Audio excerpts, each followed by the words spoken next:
मारा हरियाणा। नमस्कार, मैं हूं अनामिका धीमान। मारा हरियाणा देख रहे सभी दर्शकों का स्वागत है। तो शुरुआत करेंगे एक तरफा प्यार से। एक बार फिर से सवाल खड़े हुए हैं। दरअसल एक तरफा प्यार में एक लेडी टीचर का मर्डर कर दिया गया। फरीदाबाद में युवक ने 1 साल पहले जान पहचान बनाई थी। प्रपोजल ठुकराया तो स्कूल में यह युवक पहुंचा और चाकू मारे। स्कूल हत्याकांड में आरोपी अमित को गिरफ्तार किया गया है।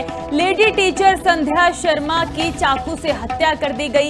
एक बार नहीं, 2 बार नहीं, बार बार लेडी के ऊपर जो यह चाकू मारे गए, चाकू से वार किया गया। अमित पिछले 1 साल से परेशान रह रहा था। यह जानकारी मिली कि लगातार संध्या को परेशान किया जा रहा था। संध्या के स्कूल बदलने से आरोपी काफी नाराज था। स्कूल पहुंचकर पति के नाम से जो कि बाहर बुलाया गया कि संध्या का पति हूं, और इस दौरान उसे स्कूल से बाहर बुलाया गया। सीसीटीवी तस्वीरों में यह पूरी वारदात कैद हो चुकी है। तस्वीरें आप देख सकते हैं किस तरह संध्या के ऊपर बार बार वार किए जा रहे हैं। चाकू से हमला किया गया, चाकुओं से रौंदा गया है संध्या को और मौत के घाट उतार दिया गया। पति के नाम से बाहर बुलाया गया। आरोपी ने 32 सेकंड में 34 चाकू वार किए हैं। गर्दन समेत शरीर पर कई हमले किए और संध्या ने मौके पर ही दम तोड़ दिया। एक तरफा प्यार का नतीजा यह देखने को मिला है। इस दौरान फरीदाबाद की संध्या लेडी टीचर जिस पर चाकू से वार किए गए।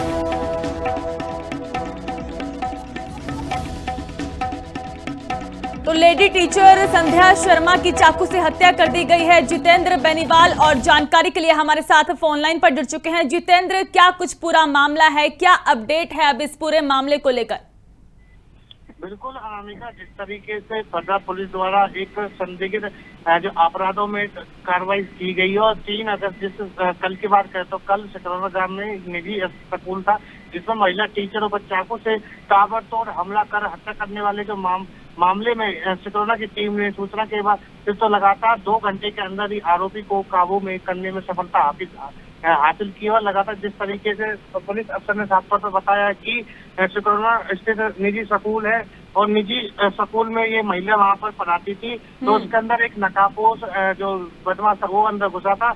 उसने वहाँ के जो गार्ड उनसे बोला था कि जब मुझे संध्या तो उससे मिलना, तो उसी को लेकर जब उससे मिलने आई तो वहाँ जानकारी मिली है कि आरोपी ने खुद को संध्या का पति बताया था। बिल्कुल, जिस तरीके से वहाँ गेट पर उन्होंने बोला कि मैं संध्या का हस्बैंड हूँ। और क्या संध्या शादीशुदा थी? हाँ, संध्या शादीशुदा थी और 2 बच्चों की ये माँ थी। और लगातार कहीं न कहीं एक ऐसा बताया जा रहा है कि एक तरफा प्यार ये संध्या से जो आरोपी है वो उससे बात करता था, और संध्या ने उससे बात करने की मना कर दी, तो उसका पीछे करके स्कूल में पहुंच गया और उसपे ताबड़तोड़ चाकू से हमला कर दिया। आरोपी कौन है और कहाँ का रहने वाला है? आरोपी फरीदाबाद के कोट ग्राम का है, अमित नाम है। और यह जिस तरीके से जो महिला संध्या जिससे इसकी जानकारी थी, और कहीं ना कहीं जिस तरीके से जब उसने स्कूल के अंदर ताबड़तोड़ हमला किया तो कहीं ना कहीं उसकी मौत हो गई और पुलिस ने तक पर 2 घंटे काबू कर लिया। जी, परिवार की ओर से कोई बयान दिया गया हो जितेंद्र? फिलहाल अभी परिवार की तरफ से कोई ऐसा बयान सामने नहीं आया। जी, अब पुलिस क्या कार्रवाई कर रही है इस पूरे मामले में, क्योंकि सीसीटीवी तस्वीरें काफी सवाल खड़े करती हैं। क्या उस वक्त किसी की ओर से बचाने की कोशिश नहीं की गई? जिस तरीके से फिलहाल पुलिस ने जिस तरीके से सीसीटीवी कैमरे की मदद और आसपास के लोगों से जिस तरीके से आरोपी को हिरासत में तो ले लिया, आज कोर्ट में पेश करके अदालत में, तो कहीं ना कहीं उसको जेल भेजा जाएगा। लगातार कहीं ना कहीं जिस तरीके से जो ये हमला किया गया तो स्कूल के अंदर जो नकाबों से ये था अमित जो अंदर पहुंचा, तो कहीं ना कहीं जिस तरीके 22 चाकू से उसके गले पे वार किया गया, उसकी तुरंत ही संध्या की मौत हो गई। जब वहां से जो स्कूल के जो संचालक तो वहां पर थे, मौके पर थे, जब उन्होंने बचाने की कोशिश की तो उनपे भी हमला करने के लिए पीछे भगा। जानकारी यह भी मिली है जितेंद्र कि आरोपी पिछले 1 साल से परेशान कर रहा था संध्या को, तो क्या संध्या की ओर से कोई शिकायत इस पूरे मामले को लेकर, परिवार से इसको लेकर कोई बातचीत नहीं की गई थी? जी बिल्कुल अनामिका, जिस तरीके से जो आरोपी है वो संध्या के लगभग पीछे पड़ा हुआ था और पहले संध्या इससे बातचीत करती थी। फिलहाल जब संध्या ने इससे मना कर दिया बातचीत के लिए, तो लगातार कहने का उसके पीछे करने लगा। और जिस तरीके से स्कूल में जाकर उसने जब बोला कि वहाँ के जो गार्ड्स है कि मुझे संध्या से मिलना, मैं उसका पति तो वो एकदम जब वो आई तो उस पर चाकू से लगातार हमला कर दिया। संध्या की मौके पर ही मौत हो गई। जी ठीक है जितेंद्र, शुक्रिया जानकारी देने के लिए।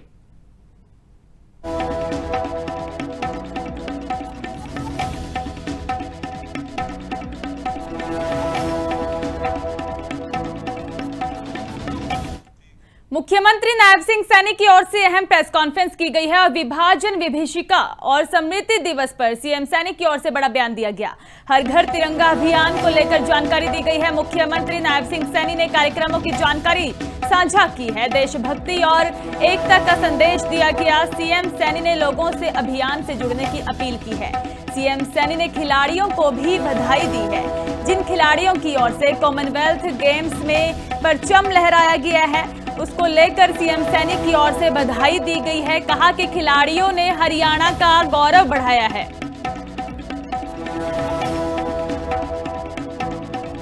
देश में मिले 39 पदकों में से 10 पदक हमारे हरियाणा के खिलाड़ियों ने जीते हैं। ये मेरे लिए बड़े गर्व की बात है, हरियाणा वासियों के लिए बड़े गर्व की बात है। उन्होंने हमारा हरियाणा का सर गर्व से ऊंचा किया है। साथियों, विशेष गर्व की बात यह भी है कि देश को मिले 13 स्वर्ण पदकों में से 7 स्वर्ण पदक हमारे हरियाणा के खिलाड़ियों ने जीते हैं। इनमें से 5 स्वर्ण पदक हमारी बेटियों ने जीते हैं। ये बड़े गर्व की बात है। मैं अपने सभी धाकड़ खिलाड़ियों का, रात वो पहुंचे हैं हरियाणा के अंदर, उनका हमारे खेल मंत्री जी ने, पूरी टीम ने जोरदार जोशपूर्ण स्वागत किया है। मैं उनको बधाई देता हूं। सभी खिलाड़ियों के माता पिता, परिवारजनों और प्रशिक्षकों को मैं बहुत बहुत बधाई और शुभकामनाएं देता हूं। कॉमनवेल्थ गेम्स में हरियाणवियों का डंका बजा है और इस दौरान परचम लहराते हुए हरियाणवी खिलाड़ी नजर आए हैं। कॉमनवेल्थ के पदक विजेता भारत लौटे हैं और इस दौरान दिल्ली एयरपोर्ट पर खिलाड़ियों का भव्य स्वागत किया गया। हरियाणा के नाम कई मेडल किए हैं। खेल राज्य मंत्री गौरव गौतम ने इस दौरान अभिनंदन किया। खिलाड़ियों ने देश का नाम रोशन किया। भारत ने कुल 39 पदक, 13 स्वर्ण शामिल किए हैं और इस दौरान मंत्री की ओर से स्वागत किया गया और अभिनंदन किया गया है। भारत ने कुल 39 मेडल जीते हैं जिसमें कि 13 गोल्ड मेडल हैं। हरियाणा के खिलाड़ियों ने भी इस दौरान तिरंगा लहराया। हरियाणा सरकार खिलाड़ियों को सम्मान राशि देगी, इसकी जानकारी भी उनकी ओर से दी गई है। हरियाणा के खिलाड़ियों ने भारत का तिरंगा दुनिया में लहराने का काम किया और हरियाणा की बेटियों ने जिस प्रकार का गोल्डमयी स्थिति हमारे हरियाणा के लिए की है, आज हम उनको खुद रिसीव करने के लिए, उन सबको उत्साह ऊर्जावर्धन करने के लिए आज एयरपोर्ट का माहौल दिवाली जैसा लग रहा है। इनको शुभकामना देने के लिए यहाँ पर आए। ये हमारे जो गोल्ड मेडलिस्ट है, ये हरियाणा का आइकॉन बनेंगे। आने वाली पीढ़ी को ये प्रेरित करते रहेंगे। मैं शुभकामनाएं इनको देता हूँ। इनका चंडीगढ़ में अपने आवास पर और इनका जो प्रोत्साहन से लेकर नौकरी तक की जो नायब सिंह सैनी सरकार की नीति है, उसको 7 तारीख को देने का काम मुख्यमंत्री जी का। 7 मेडल, 13 गोल्ड मेडल भारत के आए हैं, जिनमें से 7 गोल्ड मेडल अकेले हरियाणा के बेटे बेटियों ने लिए। हम इन पर प्राउड फील करते हैं। तो अच्छी खुशी हो रही है। मेरे से ज़्यादा मेरे गांव वालों को, मेरे देशवासियों को, मेरे कोचों को, सबको खुशी हो रही है। सारी मेहनत माता जी की है, सबकी सुन के लड़ाई लड़ी अकेले मेरे लिए। हाँ, युवा तो युवा है। मैं तो बड़ी हो गई उम्र की, 40 साल की। जब मैं मेडल ले आई तो उनको तो पहले लेना चाहिए था, और लेना चाहिए, लाओ नहीं। 6 साल हो गए सर मेहनत करते करते, मेडल का वेट करते करते। लास्ट कॉमनवेल्थ में 4th रह गई थी मैं। अब की बार अगले गेम्स के लिए क्या एशियन की तैयारी है, वर्ल्ड चैंपियन और ओलंपिक की तैयारी। बहुत ज़्यादा खुशी हो रही थी उस समय। ऐसा फील हो रहा था कि जितनी मेहनत की आज वो सब रंग लेकर आई है। मेहनत बहुत ज़्यादा कर रखी थी, तो बिल्कुल ऐसे पूरा विश्वास था अपनी ट्रेनिंग के ऊपर कि गोल्ड ही लेकर जाएंगे। युवाओं को यही कहूँगी कि अपनी मेहनत करते रहो और अपने आप पर भरोसा रखो। काफ़ी अच्छा लग रहा है कि हम इंडिया के लिए इतना अच्छा काम कर पाए हैं और वहाँ पे जाके नेशनल एंथम हम बाहर की धरती पे हमने पूरे देशवासियों को सुनवाया है और काफ़ी अच्छा लग रहा है। यहाँ पे हमारे स्पोर्ट्स मिनिस्टर भी आए हैं और खेल मतलब हमारी जो सरकार है वो खेलों में इतना हमारा प्रोत्साहन बढ़ा रही है जिसकी वजह से हम इतना अच्छा काम कर पा रहे हैं। तो आगे भी हम ऐसे ही करते रहेंगे। बहुत अच्छा लग रहा है और हमें पूरा विश्वास था कि हम अच्छा परफॉर्म करेंगे और हमने अपना बेस्ट दिया और अच्छा रहा। नहीं, बिल्कुल नहीं, चुनौती बिल्कुल नहीं लग रही थी, बस अपने ऊपर विश्वास था और यही था कि हमें अपना बेस्ट देना है। पूरी तैयारी करके गए थे आप? जी बिल्कुल। तो पूरा देश को आप पे नाज है, आज भव्य स्वागत किया है। थैंक यू सबका बहुत बहुत धन्यवाद स्वागत के लिए, बहुत अच्छा लगा। हरियाणा में मानसून एक्टिव है और आज बारिश का अलर्ट जारी किया गया। कई जिलों में सुबह से ही बारिश लगातार जारी है। अंबाला, नारनौल, रेवाड़ी, झज्जर में बादल बरसे हुए हैं। मौसम विभाग ने कई जिलों में अलर्ट जारी कर दिया गया है और एडवाइजरी भी जारी की गई है। प्रदेश में 6 अगस्त तक बारिश के आसार हैं। प्रदेश में हल्की से मध्यम बारिश का अलर्ट है, लेकिन कई जिलों में बारिश तेज हवाओं के साथ भी हो रही है। गर्मी से राहत मिली है, लेकिन कई जगहों पर ऐसी स्थिति पैदा हो जाती है जिससे काफी मुश्किलों का सामना करना पड़ता है।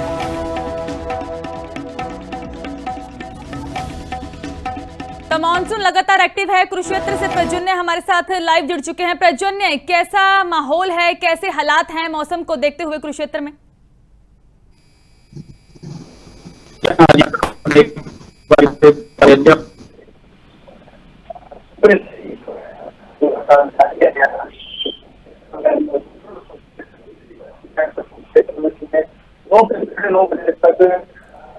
ठीक है प्रज्वल, आपकी आवाज सही तरीके से नहीं पहुंच पा रही है, तो हम आपको एक बार फिर से तस्वीरें दिखाने की कोशिश करेंगे कि कुरुक्षेत्र में किस तरह का माहौल है, किस तरह के मौसम के हालात हैं, क्योंकि कई जगहों पर ऐसा होता है कि मॉनसून प्रशासन की पोल खोलते हुए भी नजर आते हैं, क्योंकि जगह जगह पर पानी होता है, पानी से कई समस्याएं होती हैं, हादसे होते हैं। ऐसे में लोगों को काफी परेशानियां होती हैं, लेकिन भारी बारिश लोगों को गर्मी से राहत भी दे रही है। प्रदेश में हल्की से मध्यम बारिश का अलर्ट जारी किया गया। कई जिलों में सुबह से बारिश लगातार हो रही है। अंबाला, नारनौल, रेवाड़ी, झज्जर में बादल बरसे हुए हैं।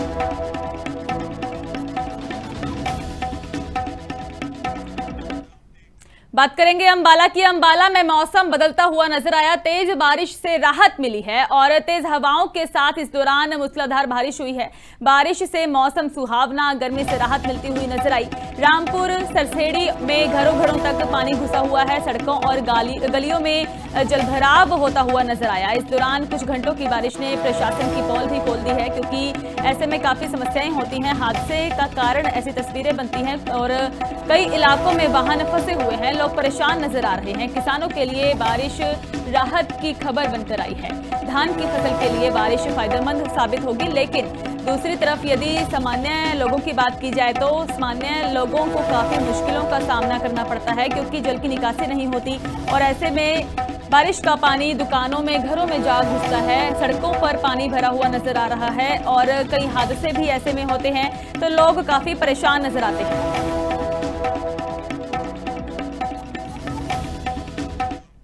बात करेंगे मोनू मानेसर की, जिसको एक बार फिर से धमकी मिली है। पाकिस्तान से इंस्टाग्राम के जरिए धमकाने का आरोप है। एक सप्ताह में दूसरी बार धमकी भरा संदेश आया। बजरंग दल के गौरक्षा प्रमुख हैं मोनू मानेसर, जिनको की एक बार फिर से धमकी मिली है। गौ तस्करी के खिलाफ आवाज उठाने की बात कही गई। आईएमटी मानेसर थाना पुलिस ने केस दर्ज कर लिया है। जांच की जा रही है। पता लगाया जा रहा है कि आखिर किसकी ओर से माहौल को खराब करने की कोशिशें की जा रही हैं, कौन धमकी भरी ईमेल मैसेजेस दे रहा है। पुलिस सोशल मीडिया अकाउंट की जांच में जुटी हुई है। कॉलर की लोकेशन ट्रेस करने की कोशिश की जा रही है। तो मोनू मानेसर को एक बार फिर से धमकी मिली है। आईएमटी थानेसर थाना पुलिस ने केस दर्ज कर लिया, जांच की जा रही है।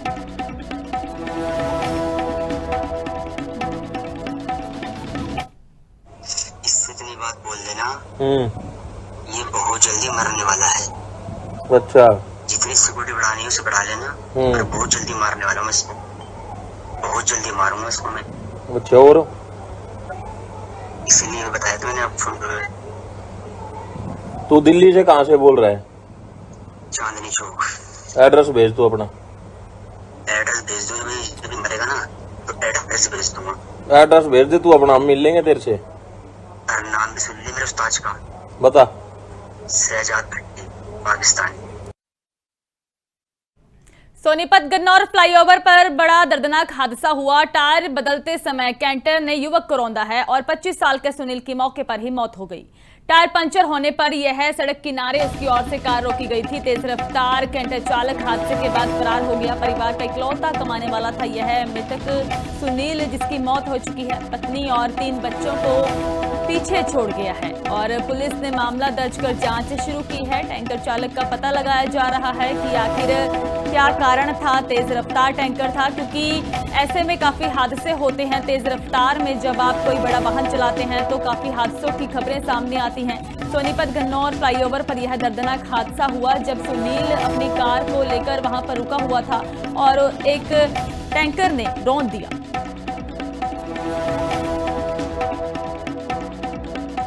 करनाल से दिल्ली जा रहे थे दूध लेके। कैसे हादसा हुआ? बीच रोड पर टायर फट गया था, फिर मैंने साइड में लगाई गाड़ी। साइड में लगाते ही हम दोनों देख रहे थे जैक किधर लगेगा, तो वो आगे वाली साइड पे था, मैं पीछे था उससे। और फिर अचानक एकदम फास्ट तेज गाड़ी आई, उसने सीधी टक्कर मारी, तो वो सीधे अगले टायर से खिंचरते हुए करीब 20 मीटर खिंचरते हुए गाड़ी ले गई। करनाल में दमकल कर्मचारियों की हड़ताल है। 6, 7 और 8 अगस्त को हड़ताल का ऐलान किया गया। सरकार पर वादा तोड़ने के आरोप लगाए गए हैं। 13 मई वाले समझौते का हवाला दिया गया। 17 मांगे अब तक पूरी नहीं हुई हैं। यह नाराजगी कर्मचारियों की ओर से दिखाई गई है। केवल आश्वासनों से कोई समाधान नहीं निकलता और मांगे पूरी नहीं हुई तो आंदोलन को और भी ज्यादा तेज किया जाएगा। सख्त चेतावनी दी गई है। कर्मचारियों ने सरकार को सीधी चेतावनी दे दी है। पूरे प्रदेश में हड़ताल की तैयारी पूरी कर ली गई है।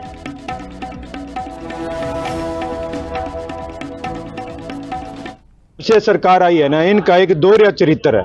हमेशा ये एक मांग के लिए 2 बार लड़वाना, इनके लिए इनका एक प्रकार से दिमाग का वो सोच का हिस्सा बन गया। अभी इसमें फायर की भी हड़ताल में भी ऐसे ही कर दिया। मतलब आप देखिए कितनी लंबी हड़ताल चली थी, क्योंकि उन दिनों इसलिए भरोसा दिलवा दिया ना, क्योंकि किसान का जो संगठन था और जब वो किसान की जो फसल थी लगातार जो आगजनी हो रही थी, तो उसको देखते और कहीं न कहीं हड़ताल को देखते सरकार ने समझ लिया कि भाई इनकी हड़ताल को तोड़वाना बहुत जरूरी है। तो इसलिए उन्होंने एक झूठा वादा किया।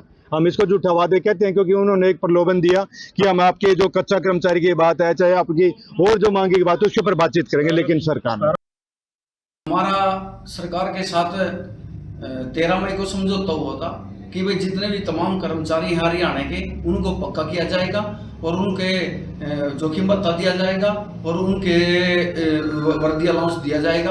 और जो हमारे साथी फरीदाबाद में शहीद हुए थे उनके परिवार को सहायता दी जाएगी और उनके एक नौकरी दी जाएगी। और सरकार ने इन बातों पर सहमति जताई थी और 13 मई को समझौता किया था। अब तक हमारा कोई भी परिपत्र और लेटर जारी नहीं किया सरकार ने। सरकार की वादा खिलाफी के विरोध में 6, 7 और 8 अगस्त को फिर हड़ताल पे जा रहे हैं। और ये अगर सरकार इससे पहले हमारा लेटर जारी करती है तो ठीक है, नहीं ये हड़ताल एक लंबी हड़ताल चलेगी। कावड़ यात्रा को लेकर पुलिस प्रशासन लगातार अलर्ट मोड पर है। कैथल की बात की जाए तो श्रद्धालुओं की सुरक्षा के लिए खास इंतजाम किए गए। जिला स्तर पर कंट्रोल रूम तैयार किए गए हैं। हेल्पलाइन नंबर पर फोन करते ही मदद मिलेगी और हर सूचना पर पुलिस तुरंत कार्रवाई करेगी। इस दौरान सड़क से हटकर कावड़ शिविर लगाने की अपील की गई है और यात्रियों को सुरक्षित बनाने पर पुलिस का पूरा फोकस नजर आ रहा है। कावड़ यात्रा को लेकर प्रदेश भर में पुलिस प्रशासन लगातार अलर्ट मोड पर है। जगह जगह शिविर लगाए गए हैं। हर सूचना पर पुलिस तुरंत कार्रवाई करेगी। हेल्पलाइन नंबर जारी किए गए हैं और इसके साथ ही यह भी कहा गया है कि जो भी व्यक्ति कावड़ यात्रा के दौरान नियमों की उल्लंघना करेगा उसके खिलाफ भी कार्रवाई की जाएगी। जैसा कि आम जनता को पता है कि अब कावड़ का सीजन चला हुआ है, जो 30/7/2026 से लेकर के 11 अगस्त 2026 तक चलेगा। और हमारे जिला कैथल में बॉर्डर टू बॉर्डर, जैसे कुरुक्षेत्र रोड पर पबनावा गांव में हमारा नाका लगा हुआ है और वहीं से बॉर्डर से कावड़ यात्री जो आएंगे, रास्तों में जो ट्रैफिक व्यवस्था और कानून व्यवस्था बनाए रखने के लिए अलग अलग स्थानों पर नाकाबंदी की गई है कि सभी थाना प्रबंधक अपने अपने क्षेत्र में पर्याप्त मात्रा में नाकाबंदी करके पर्याप्त मात्रा में स्टाफ लगा करके कावड़ यात्रियों को किसी प्रकार की असुविधा न हो, इसलिए सब अपनी ड्यूटियों पर तैनात कर दिए गए हैं। गुरुग्राम में RWA की मीटिंग में बवाल मचा है। नई और पुरानी टीम इस दौरान आमने सामने हुई है। मीटिंग में गाली गलौच और धक्का मुक्की तक हुई। जेपी वत्स की शिकायत पर भारी हंगामा होता हुआ नजर आया। मीटिंग में दोनों पक्षों के बीच में तीखी बहस हुई है। 4 साल पुराना विवाद एक बार फिर से भड़कता हुआ नजर आया है। तस्वीरें आप देख सकते हैं। RWA की मीटिंग में यह विवाद हुआ। नई और पुरानी टीम आमने सामने हुई है। बताया जा रहा है कि मीटिंग में दोनों पक्षों के बीच में तीखी बहस हुई, गाली गलौच तक हुआ है।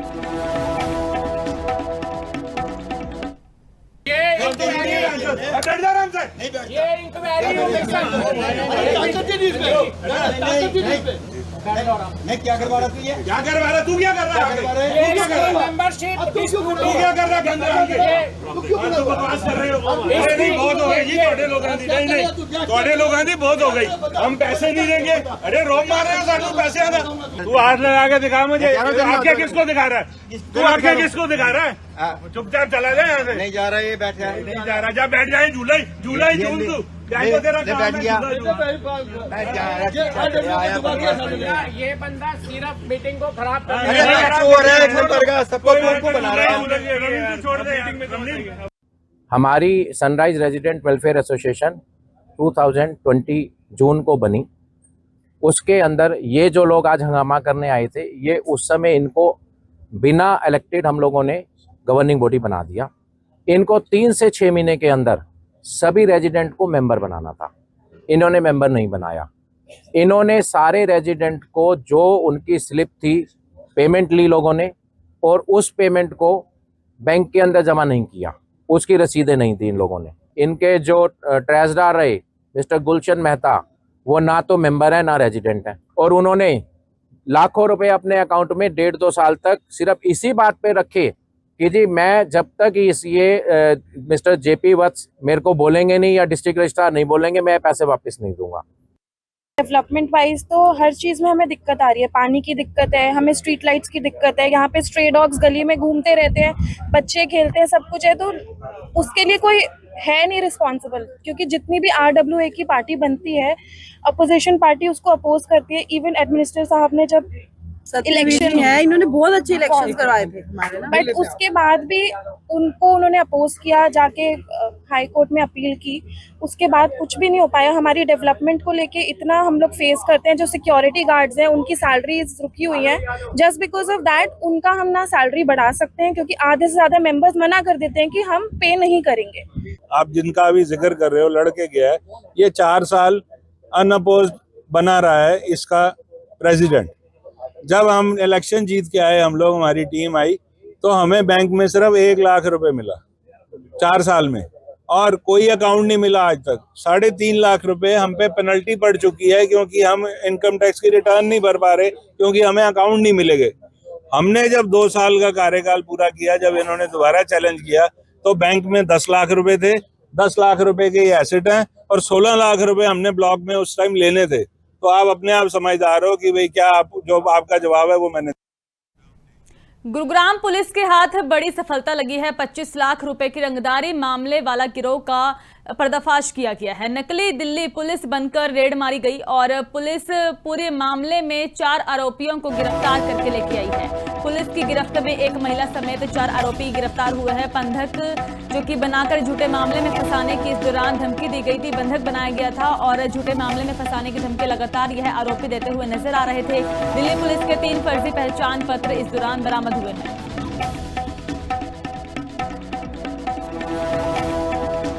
खबरों का सिलसिला इसी तरह जारी रहेगा। आप जुड़े रहे लिविंग इंडिया न्यूज के साथ। मुझे दीजिए इजाजत। धन्यवाद।